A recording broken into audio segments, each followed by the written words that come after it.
Assalamu alaikum dear students. My name is Ayaz and I'm your computer science teacher for grade 10th.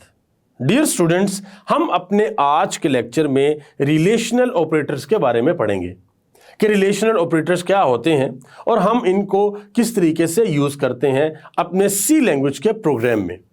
So dear students, आइए अपना आज का lecture start करते हैं और चलते हैं लाइट बोर्ड पर। डियर स्टूडेंट्स, हमने अपने प्रीवियस लेक्चर्स में डिफरेंट ऑपरेटर्स के बारे में पढ़ा था।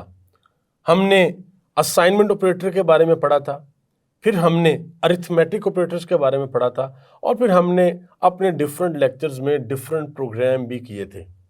और हमने देखा था कि हम किस तरीके से जो डिवीजन ऑपरेटर है उसको इस्तेमाल करते हैं सी लैंग्वेज के प्रोग्राम में, मल्टीप्लिकेशन के ऑपरेटर को किस तरीके से इस्तेमाल करते हैं, एडिशन के ऑपरेटर को किस तरीके से इस्तेमाल करते हैं, और फिर हमने ये भी देखा था कि हम मॉडुलस के ऑपरेटर को किस तरीके से इस्तेमाल करते हैं।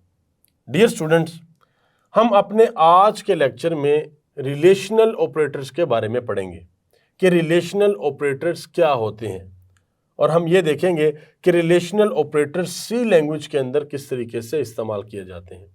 सबसे पहले तो हम ये समझने की कोशिश करते हैं कि रिलेशनल ऑपरेटर्स होते क्या हैं। रिलेशनल ऑपरेटर्स ये होते हैं कि दो वैल्यूज़ अगर हमारे पास हों, लेट्स सपोज एक वैल्यू हमारे पास 5 है, एक वैल्यू हमारे पास 10 है, तो इन दोनों वैल्यूज़ पे हम ये देखते हैं एक रिलेशनल ऑपरेटर लगाते हैं और इन दोनों वैल्यूज़ का आपस में कोई रिलेशन बनता है, तो रिलेशनल ऑपरेटर हमें ये बताता है कि इनका रिलेशन आपस में क्या है। क्या ये दोनों वैल्यू एक दूसरे के इक्वल है, या फिर एक वैल्यू दूसरी वैल्यू से ग्रेटर है, या एक वैल्यू दूसरी वैल्यू से लेस है, या फिर हम ये भी देखते हैं कि क्या वैल्यू ग्रेटर देन लेस है या लेस देन ग्रेटर है, यानी कि कौन सा रिलेशन इन दोनों वैल्यूज़ के अंदर है। आज के लेक्चर में हम डिटेल के साथ पढ़ेंगे कि रिलेशनल ऑपरेटर्स में कौन कौन से ऑपरेटर्स आते हैं। ये हमारे पास एक टेबल है, इसमें एक कॉलम में हमारे पास ऑपरेटर्स हैं और दूसरे कॉलम में उन ऑपरेटर्स की डिस्क्रिप्शन है। सबसे पहले जो हमारे पास ऑपरेटर है वो इक्वल टू का ऑपरेटर है। डियर स्टूडेंट्स, आपको याद होगा हमने एक लेक्चर में ये थोड़ा सा डिस्कस किया था कि असाइनमेंट ऑपरेटर क्या होता है और इक्वल टू का ऑपरेटर हमारे पास क्या होता है। असाइनमेंट ऑपरेटर के अंदर हम सिंगल इक्वल टू का साइन यूज करते हैं, जबकि इक्वल टू का ऑपरेटर जो होता है, जो बेसिकली रिलेशनल ऑपरेटर्स में आता है, उसमें हम क्या करते हैं, उसमें हम डबल इक्वल साइन, यानी कि इस तरीके से ये हम लगाते हैं। अगर ये साइन लगा हो, लेट्स सपोज अगर हमने लिखा हो यहाँ पे 7 इस तरीके से, तो इसका मतलब है कि 7 जो है वो 7 के इक्वल है। और डियर स्टूडेंट्स, रिलेशनल ऑपरेटर का जो रिजल्ट है वो हमारे पास बूलियन एक्सप्रेशन में आता है, यानी कि यस या नो में आता है। और सी लैंग्वेज के अंदर अपने प्रोग्राम के अंदर अगर हम इनको यूज करें तो हमें जो आंसर है, जो आउटपुट है, वो या हमें 1 मिलती है या फिर हमें 0 मिलती है। यानी कि हमारे रिलेशन की बेस पे अगर रिलेशन हमारा ट्रू हुआ तो वैल्यू हमें जो आ जाएगी हमारे पास वो 1 आ जाएगी, और अगर वो रिलेशन हमारा फॉल्स हुआ, उसके जो रिजल्ट है वो अगर फॉल्स हुआ तो वैल्यू हमारे पास आ जाएगी 0। या किस तरीके से आएगी, इसकी डिफरेंट एग्जांपल्स क्या हैं उनको भी हम डिस्कस करेंगे। सो डियर स्टूडेंट्स, अब हम ये देखते हैं कि हमारे पास ऑपरेटर्स कौन कौन से हैं और उनकी डिस्क्रिप्शन क्या है। पहले तो हमने ये देखा कि हमारे पास इक्वल टू का ऑपरेटर है, उसके बाद हमारे पास एक ऑपरेटर है जिसमें हम ये साइन यूज करते हैं और इक्वल का साइन यूज करते हैं, और इसका मतलब होता है नॉट इक्वल टू। और फिर हमारे पास ऑपरेटर है, ये इसका सिंबल है, उसका साइन ये है, और इसका नेम है ग्रेटर देन। फिर हमारे पास ये साइन है रिलेशनल ऑपरेटर में और इसे हम कहते हैं लेस देन। फिर हमारे पास ये साइन है, ये सिंबल है जिसमें इक्वल टू का साइन है, और ये लेस देन और ग्रेटर देन के लिए हम एंगल ब्रैकेट का इस्तेमाल करते हैं। ये जो साइन है ये किसको प्रेजेंट करता है, ग्रेटर देन इक्वल टू, और ये साइन, ये सिंबल हमारे पास है ये वाला, ये किसको प्रेजेंट करता है, लेस देन इक्वल टू। अब हम 1 बाय 1 सबको सीखते हैं, लर्न करते हैं सबके बारे में कि ये किस तरीके से काम करते हैं। जैसे कि हमारे पास अगर इक्वल टू का ऑपरेटर है, हम यहाँ पे देखते हैं 5 इज इक्वल टू 5, तो इसका जो रिजल्ट होगा हमारे पास वो क्या होगा कि ये हमारे पास एक ट्रू एक्सप्रेशन है। और अगर इसी तरीके से हम देखें कि 4 नॉट इक्वल टू 9, इसका जो रिजल्ट होगा वो भी हमारे पास ट्रू होगा कि 4 जो है वो 9 के इक्वल नहीं है।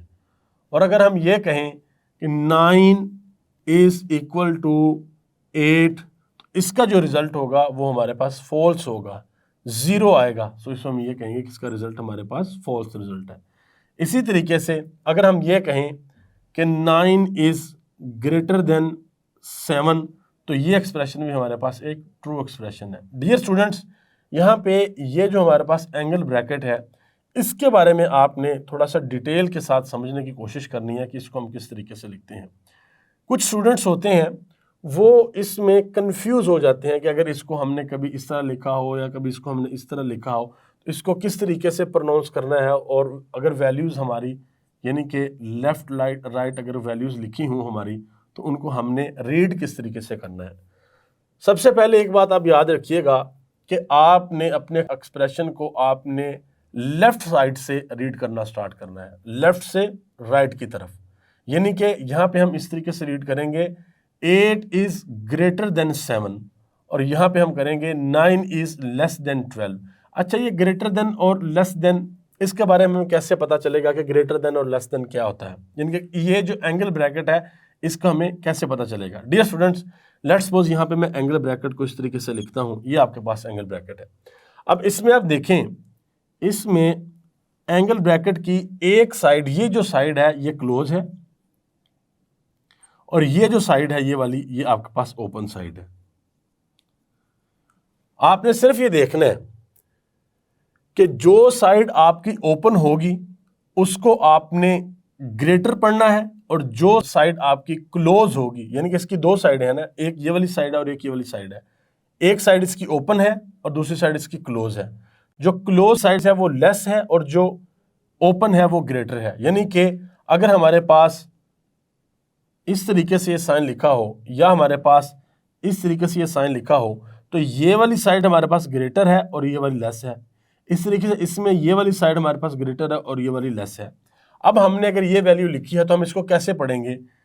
8 इज ग्रेटर देन 7, यानी कि ये जो आपकी साइड है ये ओपन साइड है। फर्स्ट जो हमने इसको जो रीड करना है वो लेफ्ट से रीड करना स्टार्ट करना है, तो जो पहले साइड आ रही है उसको हमने प्रायोरिटी देनी है। यानी कि हम इसको ये भी पढ़ सकते हैं 7 इज लेस देन 8, बट नहीं, आपने जिसको रीड करना है वो इस तरीके से करना है 8 is greater than 7, 9 is less than 12। इस तरीके से अगर हम यहाँ पे लिखें 5 इज ग्रेटर देन 4, या फिर हम ये लिखें 3 इज लेस देन 1, तो हम कैसे पढ़ेंगे? इस तरह से इसको पढ़ना स्टार्ट करेंगे। 8 is greater than 7, 9 is less than 12, 5 is greater than 4, 3 is less than 1। So dear students, जो साइड आपकी ओपन होगी वो ग्रेटर साइड है और जो साइड आपकी क्लोज होगी वो लेस साइड है। सो हमने देख लिया कि जो ग्रेटर इक्वल टू के बाद नॉट इक्वल को भी हमने देखा कि नॉट इक्वल किस तरीके से हम उसको लेते हैं, कि ये नॉट इक्वल की एग्जांपल हमने यहाँ पर देखी थी। और उसके बाद ग्रेटर देन का जो हमारे पास रिलेशनल ऑपरेटर है वो हम किस तरीके से उसको हम पढ़ते हैं, और जो लेस देन का हमारे पास रिलेशनल ऑपरेटर है उसको भी हमने देख लिया। ये ग्रेटर देन की एग्जांपल थी हमारे पास और ये लेस देन की एग्जांपल थी हमारे पास। डियर स्टूडेंट्स, उसके बाद हमारे पास एक और ऑपरेटर है that is greater than equal to, कि वैल्यू ग्रेटर भी है और इक्वल भी है। ग्रेटर देन इक्वल टू यानी कि एक वैल्यू हम यहां पर लिखते हैं 5 is greater than equal to 6, यानी कि ये जो दो सिंबल्स हैं हमारे, इसमें हमने ये देखना है कि क्या ये जो दो हमारे ऑपरेटर्स हैं, एक ग्रेटर का है और एक इक्वल का है, इन दोनों में से कोई एक भी ठीक है? क्या वैल्यू जो है वो ग्रेटर है 6 से? ग्रेटर नहीं है। क्या वैल्यू जो है 5 वो इक्वल है 6 के? इक्वल भी नहीं है। तो ये एक्सप्रेशन जो हमारा ये फॉल्स हो जाएगा। इसी तरीके से अगर हम एक और एग्जांपल लें तो वो एग्जांपल हम इस तरीके से ले सकते हैं 10 is greater than equal to 9। तो इसमें आप देख सकते हैं 10 इज ग्रेटर देन यानी कि 9 से ग्रेटर है, इक्वल टू 9 भी हमने इसको कर दिया। तो एक जो आपका एक्सप्रेशन है ये वाला, यानी कि ये जो सिंबल है आपका ये ट्रू है, यानी कि इसमें हम ये कह सकते हैं इस एक्सप्रेशन में ये वाला जो हमारा ऑपरेटर है ये ऑपरेटर हमारा ट्रू है। इस एक्सप्रेशन में ना ही तो 5 जो है 6 से ग्रेटर था और ना ही 5 6 के इक्वल था। इसमें 10 जो है वो 9 से क्या है, ग्रेटर है। सो इसको हम क्या कंसीडर करेंगे कि ये एक्सप्रेशन हमारे पास ट्रू एक्सप्रेशन है। बिल्कुल इसी तरीके से जिस तरह ये ग्रेटर देन इक्वल टू है, इसी तरीके से लेस देन इक्वल टू का ऑपरेटर भी है, उसको हम किस तरीके से पढ़ते हैं। लेट्स सपोज हम यहां पे लिखते हैं 7 is less than equal to 6, कि 7 जो है लेस देन इक्वल टू 6 है। क्या 7 लेस देन 6 है? बिल्कुल भी नहीं। इक्वल टू 6 है? बिल्कुल भी नहीं। ये एक्सप्रेशन हमारे पास रॉन्ग एक्सप्रेशन है, फॉल्स एक्सप्रेशन है। और अगर हम लिखें कि 7 is less than equal to 4, तो ये एक्सप्रेशन जो हमारे पास क्या है, ये एक्सप्रेशन हमारे पास ट्रू एक्सप्रेशन है। सो डियर स्टूडेंट्स, इस तरीके से हम less than equal to, greater than equal to, less than, greater than, not equal to और इक्वल टू के ऑपरेटर्स को हम इस्तेमाल करते हैं। अब हम ये देखते हैं कि हम अपने इन ऑपरेटर्स को, जो कि रिलेशनल ऑपरेटर है, इनको सी लैंग्वेज में किस तरीके से यूज करते हैं, यानी कि सी लैंग्वेज के प्रोग्राम में हम इनको किस तरीके से यूज करते हैं।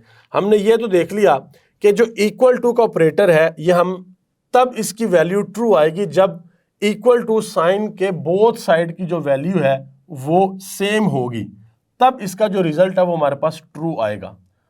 और जो नॉट इक्वल है, इसका रिजल्ट हमारे पास इस ऑपरेटर के जो एक्सप्रेशन का रिजल्ट है वो तब ट्रू आएगा जब आपकी लेफ्ट साइड वाली वैल्यू जो है वो इक्वल नहीं होगी आपकी राइट साइड वाली वैल्यू के, तो ये आपका एक्सप्रेशन ट्रू हो जाएगा।